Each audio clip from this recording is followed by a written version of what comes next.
spoken about just win or lose, can we learn from it and can we grow from it?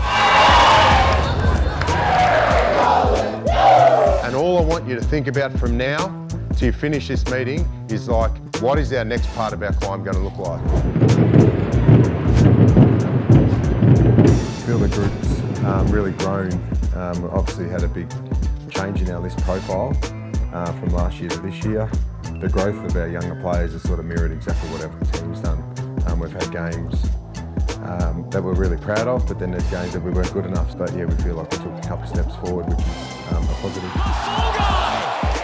And some first goal feels for Thomas Sims. The anxiety and the pressure around trying to fast track their development when they come in.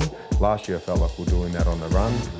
This pre-season we've got a bit more clarity on the way we want to move the ball and play, and our stoppage structures, all these different things. We feel like we're getting there, but even then we're still working on things. We're still working out what our best footy looks like. So yeah, that part of it, I felt like we did take a step forward, but we have to keep evolving and keep improving in all three phases. Reward for effort. Leaders stood up, and I want you to bloody celebrate this. To be a really good team, we've got to celebrate, because this is the feeling that we want at this club. Winning, okay? We do it the right way. Said at most games after, whether we won or lost, it was just going to be honest. So there was a couple of games that we had won on the scoreboard, but we probably didn't play the right way, and we won a different way.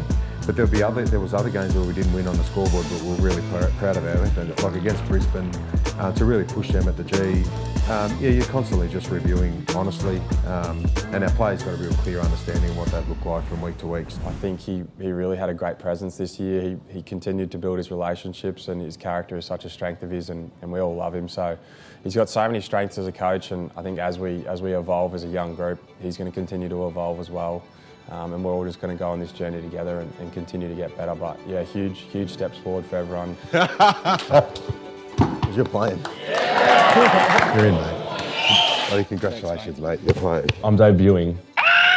That's easily the best part of my job, is helping a player fulfil their dream and getting a chance to play at AFL level. Seeing those boys not only start their careers, but start to feel like they belonged on an AFL field. Unfortunately, a few of them got injured in the middle part of the year and they didn't get to finish off the season like they wanted. But yeah, they love the way that they've all started their careers. They've all scratched the surface, and right now they go into an off-season, hopefully coming better prepared for next year, and we can see some bigger and better things from all of them. I find it hard to see how they win a game. And I'm not trying to be an arsehole and be hard. I'm struggling to see what this team's going to bring this year, other than just pumping games into young kids, which is going to be good for 3 years' time. They won 2 last year. Richmond will get 1, maybe 2 wins. They're going to play possibly the most inexperienced side since those expansion teams. Richmond lost over 1,000 games in experience last year. Dustin Martin headlining that, and they had 3 or 4 key players walk out on them to join other clubs. So most people feel that Richmond will be with the wooden spooners and finish last. Many are asking the question, will Richmond win a game of football this year? That's how young they're going to be this season. When we showed this last year, it was just like, we're last and we have to fight our way back up. That can't change, irrelevant of the results we've just had this year, because like I said, we've taken 1 step up. We've gone from 18th to 17th. 17 teams always sit at some moment throughout this year and reflect on it and would say that they haven't lived up to expectations, because, I mean, we all want to play and win a premiership. So in that regard, no, we haven't, but I think we've played some really good footy and against some really good opposition that a lot of people didn't anticipate outside of the 4 walls. So in that regard, that was a nice thing to be able to do. Whether you're on top of the ladder, there's going to be noise about how many wins you're going to win and whether you should go back to back and things like that, or for us it was the opposite. There's obviously a lot of naysayers and a lot of noise around how bad we're going to go, but for a coach, whether you're on top or the bottom, it's around keeping really a level head and being really consistent from week to week. So I think it's the same pressure, whether you're trying to get your players to move on from a win, and the same pressure obviously from a loss. So we tried to keep it really consistent. We want to win every game. If we can develop a consistent game plan, eventually the wins will just come more consistently. And You know, there was probably a couple of games where we were pretty poor, but there was a lot of games where we probably exceeded expectations and played really well and won some games that you might not think we would. So, yeah, it was kind of a roller coaster, as you said, but as we get on, we'll just try and be more consistent, try and be competitive over 4 quarters, because we probably played a lot of 2-3 quarter games and then, you know, let it slip in 1 quarter, which good teams beat you up when you do that. We're trending in the right direction, but there's always room to get better, and there was some missed opportunities for sure. So I think all in all, there's a lot of positives and there's a lot of opportunities to take from the season. To get out of a dangerous area, Hopper was clean by hand. And the Tigers are off. And Crosses his way through. To be able to play every game this year was unbelievable. It's the first time I've ever done it in my career. So footy is a humbling game, and it's nice just to get that consistency in my body. Very grateful for the guys at the club, all these guys that have a lot to do with making sure our body's in the best shape it possibly can be, and give myself every chance. Had a lot of bad luck since probably 3 or 4 years now, so it was good for him to get a good run at it, and good for the club to see what he can do. So hopefully that can continue on to next year, and we can continue to build our relationship in the midfield along with Dion and Nank, and we've got all these young guys coming through who are going to be trying to take those spots, which is good. It's good for us, and I'm excited to see those young boys as well really step up next year and then take the load as well. I think it started with our pre-season block, which is really important, so it was nice to nail that and then for it to sort of flow into the year.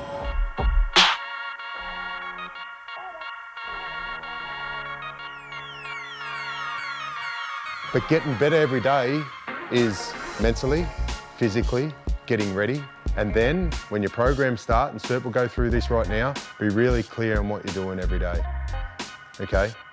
So that you can hit the ground running on day one. The thing probably that we're going to look at most, I think, is just our ability to execute more consistently. I think that's probably the trend in our games. Where we faltered and got goals kicked on us quite heavily was where we were sort of beating ourselves at times and just not executing the way that we have to.